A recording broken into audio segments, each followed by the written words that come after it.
Hi. I'm recording you, silly. I know.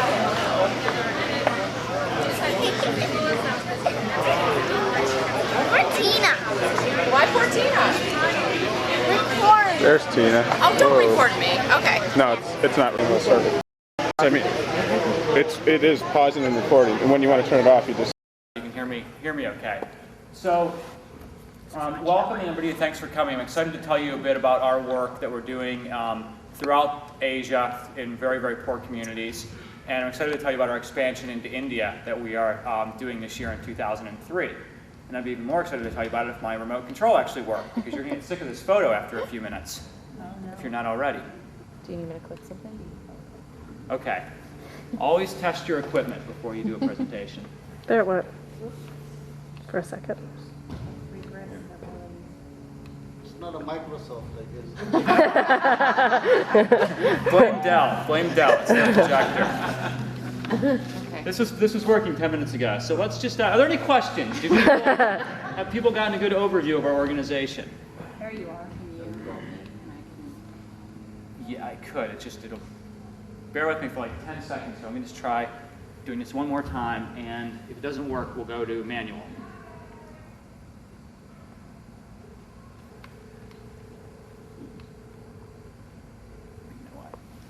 This is really good footage. This is really good footage. Oh, we can turn the video off while I do this. You think? The generation that I grew up in is a bit blasé about libraries because they've always been there. And you don't really notice them anymore. But certainly to poor children in the world, they need access to those books and access to those libraries. So I talked my parents into being the collection point for books because I was still living overseas. And my poor dad, I told him we were going to get about 100 books. And he said, okay, he would be the collection point. And we ended up receiving 3,000 books the first month. And all these people from around the world got my email about this vision for a new library and sent books.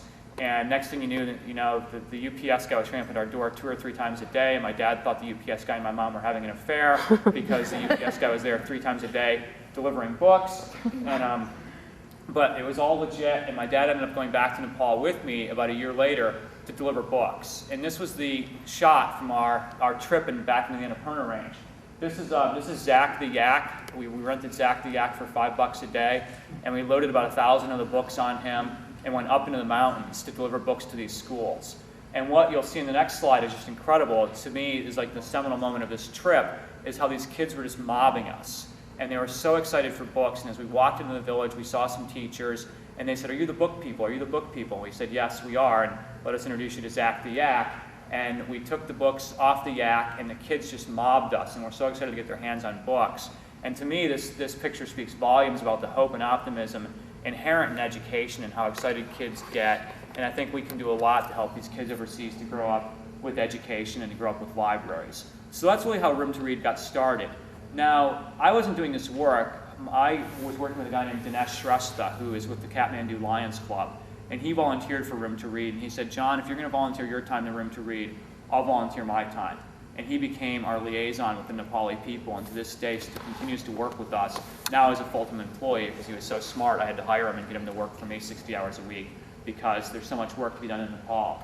So Dinesh and I stayed in touch, and in 1999, he started sending me photos of some villages that had had their schools wiped out by flash floods and monsoon rains. This school in particular had had its roof ripped off in the rain, and then the river flooded, and it had some of the walls washed out. And he asked me for help. He said, "Can we help this village to build a new school?" And then there's another village that needs help because they have a primary school but no secondary school. And I said, "How much will it cost?" And he said, "Well, it'll cost $10,000 in total. But if you can support 5,000 of it, I'll raise the rest of the money in the communities. We'll get the communities to pitch in.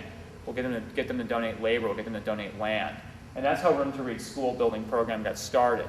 And what happened to me is that in 2000, I went back to Nepal for now my 3rd trip to Nepal. And this is a scene that greeted me of a brand new school building with the line of kids waiting to greet us. They were all doing namaste, and they picked flower garlands for us and just really made us feel welcome. And to walk into that school and see the red ribbons across the doors and see the kids in their new school uniforms and see the pride the village had in their new school, that was the point when I decided, okay, I'm just going to quit my job. I can't focus on technology anymore. I can't focus on my Windows market share or my office sales or whatever I was worrying about that week. To me, this just seemed much more important. So that's when I decided to actually make Room to Read my full-time vocation.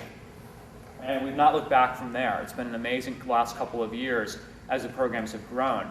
As I mentioned, we do challenge grants with the communities. We ask the communities to co-invest with us. So we're not a bunch of wealthy Americans who are going in and throwing our money around and saying, here, we're going to build you a school. We let the village approach us. And the village says what they can provide, and then what we do is we match their labor and their land and their small donations with one large donation underwritten by a U.S. donor of about $5,000 per school. And it's amazing in this day and age you can actually build a school for $5,000, because if you want to build a new school in America, you would probably spend $500,000 on lawyers and lobbyists and political campaigns just to even get your school considered. And for that money, for $500,000, you can build 100 schools in the developing world because the local people are donating their land and their labor, as you see here. So it's amazing to go to the building sites and to see the work being done by these villages. The parents are swarming the building sites.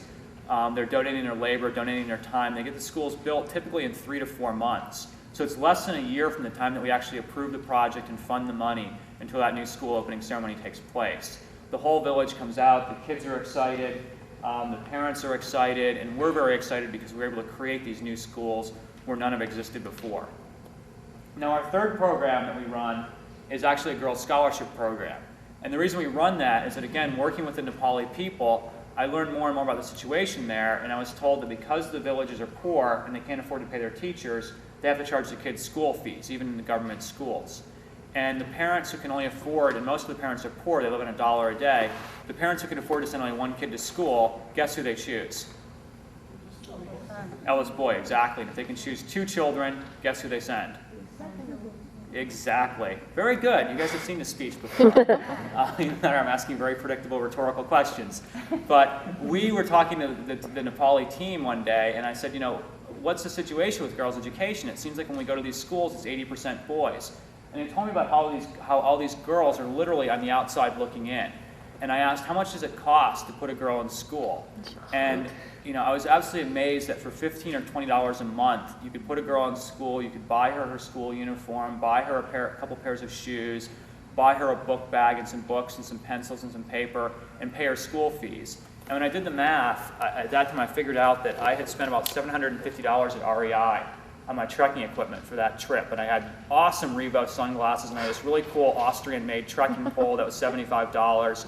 And I felt like such a jerk that I'd spent that much money on myself, on these self-indulgent stuff, because I thought that the new Patagonia fleece looked better than the old North Face fleece I had, so I had to spend $100 on that. And I calculated that just the amount of money I spent on my trekking gear was enough to fund 3 years of a girl's education. So I thought maybe I should reassess my own priorities and do some work to help put more girls in school. So these are pictures of some of our girls we support in Nepal.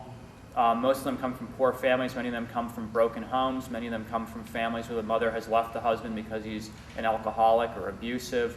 Many of them have only one parent or have lost both parents and are living with grandparents. So we're very, very proud to support them. Now, our own journey continued. In 2001, we decided that our Nepal program was generating really big results, and it was time for us to look into a second country. And a friend of a friend approached me and said she wanted to go do work in Vietnam for us because she thought Room to Read's model could work there, because Vietnam also has a huge population of young kids who are not getting an education. Are you sending me a subtle signal with that light? What's that? Oh, okay, okay. Sorry, I just didn't know if it was a fire drill or something. Okay.